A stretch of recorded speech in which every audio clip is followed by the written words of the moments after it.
একটা মেয়ে মানুষ জলের মতন হয়। যেমন জলের কোনো আকার আকৃতি থাকে না, তেমনি একটা মেয়ে মানুষেরও নিজের বলতে কিচ্ছুই থাকে না। মানে নিজস্ব কোনো জিনিসই নাই। তার শরীর ভালো লাগা, খারাপ লাগা কোনো দিনেই থাকে না। হ্যালো সবাই, কেমন আছো সবাই? আশা করতেছি সবাই ভালো আছে। আমার নতুন একটা ব্লগে তোমাকে সবারই স্বাগত। দিনটা ছিল সোমবার দিন সকালবেলা, মানে ঘুম থেকে উঠছি 6টার সময়ে। উঠা একবার বাইরে থেকে আইসা তারপর আবার বিছানায় শুয়ে আসলাম, কারণ মাথাটা প্রচন্ড ঘুরাইতেছিল। এমন ঘুরাইতেছিল আমি দাঁড়ায় থাকতে পারতেছিলাম না, মনে হইতেছিল যে আমার ফালায় দিব। তার লেগে বিছানায় শুয়েই আসলাম, ঘুম আসি নাই। প্রায় 8:30 পর্যন্ত শুয়ে আসলাম। তার মধ্যে আমার মানুষটা উঠে গেছিল, উঠা বাইরে এদিক ওদিক টুকটাক যা কাজ থাকে করতেছিল। তো ভাবলাম বেশি টাইমে শুয়ে থাকলে তো হইব না, আমি উঠে গিয়ে আমার কাজগুলা করি। তো প্রথমে উঠা আমার ঘর ঝাড়ু দেওয়া, মানে বাসি ঘরটা ঝাড়ু দিয়েই আমি স্নানটা করে আইসা পড়ছি। স্নান করার পরে শরীরটা একটু ঠিক লাগতাছিল। স্নান করে আইসাই আমি গেলাম কিছু পাতা-লতা উঠাইতে। মানে জানোই তো আমার মানুষটা তিতা জিনিসটা খায়, তো এই পাতাগুলা ঠিকঠাক করে উঠায় দিতে লাগে। কোনো সময় আমি উঠাই, কোনো সময় ও নিজেই উঠায়। তো প্রথমে গেছিলাম আমার নিম গাছে, আর নিম গাছটা যে দেখলা এটা আমার মেয়ে আজকে থেকে 3-4 বছর আগে ওই 5 জুনের দিন লাগাইছিল। আমার আয়েশা কইতেছিল মা আমি একটা গাছ লাগাবো আজকে, যেহেতু 5 জুন। তো তখন আমি ওরা কইছিলাম যে নার্সারি থেকে একটা নিম গাছ এনে লাগা। তবে ওই নিম গাছটা যে আজকে মানে আমার এত উপকারে হবে আমি ভাবতে পারি নাই। না জেনেই লাগাইছিলাম। তবে আজকে এই 2 বছর ধরে মানুষটা অসুখ চলাকালীন যে আমি তিতা পাতা সবকিছুই খাওয়াই, এই নিম গাছের থেকে আমি নিম পাতা পারি। আমি কারো থেকে কোনো কিছু আনতে লাগে না, ঠাকুরের আশীর্বাদে। তবে আমার বাড়িতে যেই টুকটাক পাতা লতা আছে সেই দিয়ে আমার মানুষটায় তিতা রোজ তো খায় না, আর কি সপ্তাহে 2-3 দিন খায়। এখানে দেখো আমি নিম পাতা, তারপরে শেফালি ফুলের পাতা, গয়া পাতা, থানকুনি পাতা, আমার মানুষটা উঠায় দিল পেঁপে পাতা, সাথে তুলসী পাতা। এগুলো সব পাতা লতা উঠায় নিলাম, ভালো করে ধুয়ে নিলাম, আর সাথে নিলাম 2 ইঞ্চি মতন একটা টুকরা হলুদ। এই হলুদটাও কিন্তু আমার গাছেই হইছে। তো এগুলো উঠায় সব ধুয়া টুয়া মানুষটার হাতে দিলাম, কারণ ও এটা সেচ্চার রস বাইর করবো, আর রসটা বাইর করার পর ও নিজেও খাইবো, এমনকি আমিও ওর সাথে খামো। তবে আমগো এই তিতা খাওয়ার মানে যেটা চলে, মানুষটা যখনই খায় তখনই আমি খাই। প্রায় সময় খাই, কোনো সময় গ্যাসের প্রবলেম দিলে তবে খাই না। তবে চেষ্টা করি প্রায় সময় খাওয়ার। তবে আমগো এই তিতা খাওয়ার পার্টনার আরেকজন আছে। ওইটাকে জানো? মধু। মধু রোজ আমরা যতবার তিতা খাই, মানে যেদিনেই খাই ওরে দেই আর কি। প্রথম তো ও খাইতে একদম মানে ভালো পাইতো না, আর খুব নখরা করতো, কান্নাকাটি করতো। আমরা যাইতা জুইতা খাওয়াইতাম, কিন্তু এখন আর ওরে কইতে লাগে না। ওর সামনে নিয়ে বাটি ধরলেও নিজে খায় ফেলে, মানে আমার থেকে ভালো ও খায়। আর 1 গ্লাস জল দিয়ে মানুষটা কিন্তু তিতাটা রস বানাইলো, মানে 1 গ্লাস হইলো। এটারে ছাইক্কা নেওয়ার পরে এখান থেকে একটুখানি বাটিতে করে মধুর লিগা রাখলাম। বেশিরভাগটা আমার মানুষটা খেলো, তার মধ্যে থেকে একটুখানি আমি খাইছি। আর আমার খাওয়ার পরে মুখের কন্ডিশনটা দেখে বুঝতেই পারতেছো কি হয়ে গেছে। মানে আমি বহুত বাধ্য হইয়া খাইতে লাগে, কারণ এটা খাইলে আমি ভালো থাকুম এটা আমি জানি, তার লিগে আমি খাই। কিন্তু আমার মানুষটা প্রতিদিনে বেশিরভাগটা দিনে ছোট গ্লাসের 1 গ্লাস তো ও খায়। আর দেখতে পেলে এখনো কতটা খাইলো।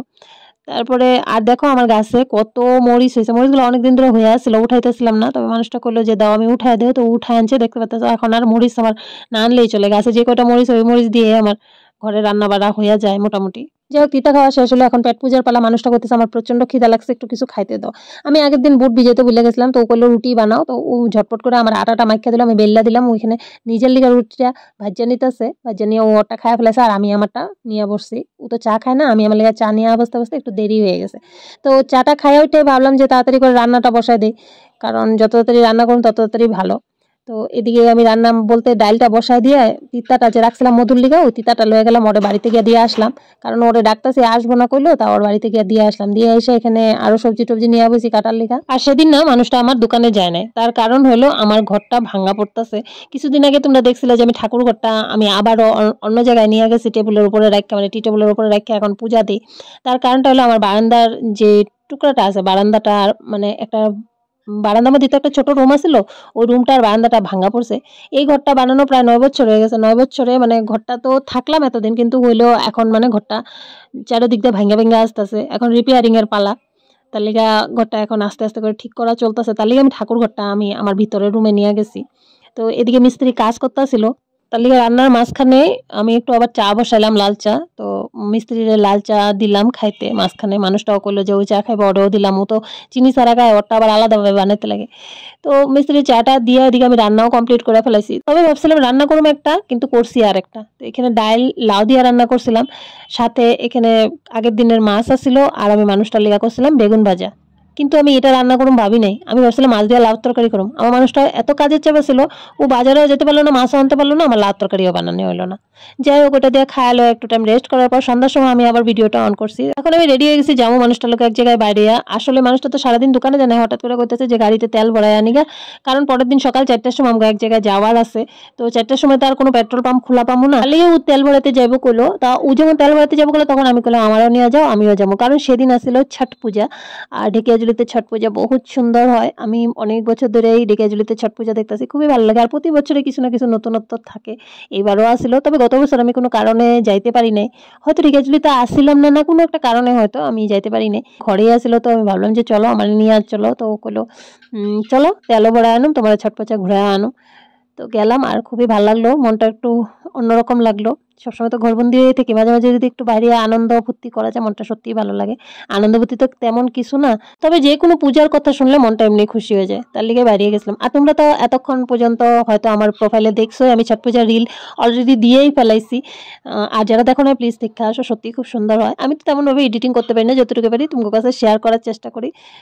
তো 2 জায়গায় ছট পূজা দেখার পর হঠাৎ করে মনে হলো কিছু একটু খাওয়া যাক। বহুত দিন পরে বাইরেছি, আর বিশেষ করে আমরা মঙ্গল, বৃহস্পতি, শনিবারে বাইরে হলে, যেহেতু নিরামিষ দিন থাকে, সেদিন আমরা কোনো কিছু বাইরে খাইতে পারি না। তবে ছট পূজাতে সোমবার দিন থাকাতে আমি ওরে আবদার করলাম যে কিছু একটু খামু আজকে কিন্তু বাইরে। তো ও কইলো ঠিক আছে চলো, কি পাই তোমারে খাওয়াই নিমু ঘরে। তাহলে পূজা দেখা বাইরেই গেলাম একটা ঘুগনির দোকানে। হঠাৎ করে সেদিন আমার ঘুগনি খেতে খুব ইচ্ছা করতেছিল, তো মানুষটা কইলো চলো ঘুগনি খাইবা।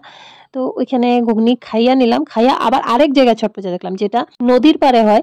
আর এটার সামনে একটা সূর্য মন্দির আছে, এই যে মন্দিরটা দেখতে পেতেছো, আমরা এখনো এন্ট্রি করতেছি এটার ভিতরে। মন্দিরটা, আমি মন্দিরের ভিতরে জানি, যেহেতু ঘুগনি পেঁয়াজ টেয়াজ খাইয়াছিলাম, তো ভিতরে গিয়ে আমি নমস্কার টমস্কার কিচ্ছু করি না, বাইরে থেকে একটু নমস্কার করলাম।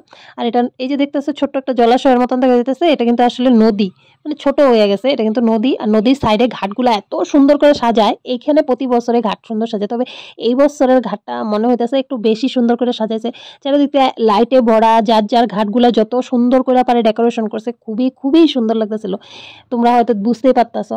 আর যারা পূজা করে তারা তো পূজা করে সন্ধ্যা ঘাট কইরা গেছে গিয়া, কিন্তু অন্যান্য মানুষ যারা দেখতে এসে, দেখতে আসা মানুষগুলা ওই যেখানে সাজাইছে আর কি, এই ঘাটগুলো এত সুন্দর করে সাজানোতে সবাই ওখানে দাঁড়া দাঁড়া সেলফি নিতেছিল বা নিজেরা ভিডিও করতেছিল, অনেক কিছুই ভালোই লাগলো আর কি দেখে আমারও। তো ওখান থেকে বাইরে আবার সামনে আরেকটা সূর্য ঠাকুরের পূজা করছে, প্যান্ডেল করে, মন্দির তো আছে অলরেডি, আবার আলাদাভাবে পূজা করছে, ওখানে একটু প্রণাম করলাম। প্রণাম করে তারপরে আমরা বাড়িতে এসে পড়লাম। বাড়িতে আসার পর আমি নিয়ে গেছিলাম ডক্টরের ফাইল, কারণ 3 মাস হয়ে গেছে মানুষটা চেক আপ করা, 3 মাস পরে আবার চেক আপের লেগে ডাকছিল। তো 24 অক্টোবরে আমার ডেটা ছিল, 24 অক্টোবরে যাইতে পারি না, দেওয়ালিয়া ছিল, বন্ধ আসছিল। তো মঙ্গলবার দিন যাওয়ার লেগে রেডি হয়েছিলাম। তো এখানে সব ফাইলে সব কিছু দেখা টেখে রাখতেছিলাম, কোনো ব্লাড টেস্ট দিছিল কিনা, বা ইনজেকশন বা ট্যাবলেট কোনো কিছু দরকার আছে কিনা, আমি সব কিছু দেখা গুছায় রাখতেছিলাম। সাথে যেহেতু হসপিটালে গেলে কার্ডটা দরকার পড়ে, কার্ড ছাড়া তো কোনো পেমেন্ট করা যায় না, ওই কার্ডটাও আমি ঠিক মতন করে গুছায় রাখলাম। তো সেদিনকার ব্লগটা এইটুকুই আসছিল। আশা করি তোমাকে ভালো লাগছে। দেখা হবে তোমার সাথে নেক্সট ব্লগে, ততক্ষণ তোমরা সবাই ভালো থাকবা, সুস্থ থাকবা, টাটা।